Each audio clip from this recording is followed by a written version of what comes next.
সুপ্রিয় দর্শক, বর্তমান সময়ের একজন জনপ্রিয় ছাত্রনেতা হলেন নুরুল হক নূর। আপনারা সবাই কম বেশি তাকে চিনে থাকলেও হয়তো অনেকেই তার ব্যক্তিগত জীবন সম্পর্কে জানেন না। তাই আজকের এই ভিডিওতে আমরা নুরুল হক নূরের ব্যক্তিগত জীবন সম্পর্কে অজানা কিছু তথ্য জানব। বিস্তারিত জানতে ভিডিওটি না টেনে সম্পূর্ণ দেখতে থাকুন। নুরুল হক নূর বাংলাদেশের একজন জনপ্রিয় ছাত্রনেতা। 2018 সালের কোটা সংস্কার আন্দোলনের সময় নূর প্রকাশ্যে আসেন এবং এই কোটা আন্দোলনে নেতৃত্ব দিয়েছিলেন তিনি। নুরুল হক নূর বাংলাদেশের বরিশাল বিভাগে জন্মগ্রহণ করেন এবং সেখানেই তার ছোটবেলাটা কাটে। নুরুল হক নূর পটুয়াখালী জেলার গলাচিপা উপজেলার বৃহত্তর চর কাজল ইউনিয়নে জন্মগ্রহণ করেন। বর্তমানে এই ইউনিয়নটির নাম চর বিশ্বাস ইউনিয়ন। নুরুল হক নূরের বাবা ইদ্রিস হাওলাদার। তিনি পেশায় একজন ব্যবসায়ী এবং ইউনিয়ন পরিষদের একজন সাবেক সদস্য। নুরুল হক নূরের 3 ভাই ও 5 বোন এবং এদের মধ্যে তার অবস্থান তৃতীয়। নুরুল হক নূর গলাচিপা উপজেলার একটি মাধ্যমিক বিদ্যালয়ে 7ম শ্রেণী পর্যন্ত পড়াশোনা করেছেন।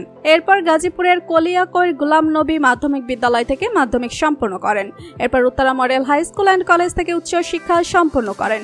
বিশ্ববিদ্যালয়ের জীবনে নুরুল হক নূর ঢাকা বিশ্ববিদ্যালয়ের ইংরেজি বিভাগ থেকে অনার্স এবং মাস্টার্স সম্পন্ন করেন। ছাত্র রাজনীতির সাথে জড়িত থাকার কারণে নুরুল হক নূর অসংখ্যবার গ্রেপ্তার হয়েছেন। গ্রেপ্তার করার কয়েকদিনের মধ্যেই তাকে ছেড়ে দিতে হয়েছে। তবে তার গ্রেপ্তার হওয়ার মূল কারণ ছিল গণ আন্দোলন করা এবং সবসময় ছাত্রদের পাশে এসে দাঁড়ানো। বিভিন্ন তথ্য অনুসারে জানা গেছে নুরুল হক নূর বিভিন্ন সংগঠনের সাথে যুক্ত, যেসব সংগঠন দেশের মানুষের জন্য কাজ করে যাচ্ছেন।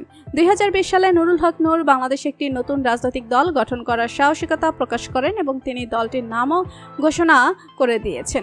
এই সংগঠনটির নাম ছিল গণ অধিকার পরিষদ, যেখানে সাধারণ মানুষদেরকে সবথেকে বেশি গুরুত্ব দেওয়া হবে। ব্যক্তিগত জীবনে নুরুল হক নূর বিবাহিত। তিনি 2016 সালে তার গ্রামের হাফেজ মাস্টারের মেয়েকে বিয়ে করেন। নুরুল হক নূরের স্ত্রীর নাম মারিয়া আক্তার লুনা। পেশায় লুনা একজন স্কুল শিক্ষিকা। তো বন্ধুরা, বর্তমান সময়ের সবচেয়ে জনপ্রিয় ছাত্রনেতা নুরুল হক নূরকে আপনার কেমন লাগে জানিয়ে দিন কমেন্ট করে। আর ভিডিওটি ভালো লেগে থাকলে একটি লাইক দিয়ে চ্যানেলটি সাবস্ক্রাইব করুন। ধন্যবাদ।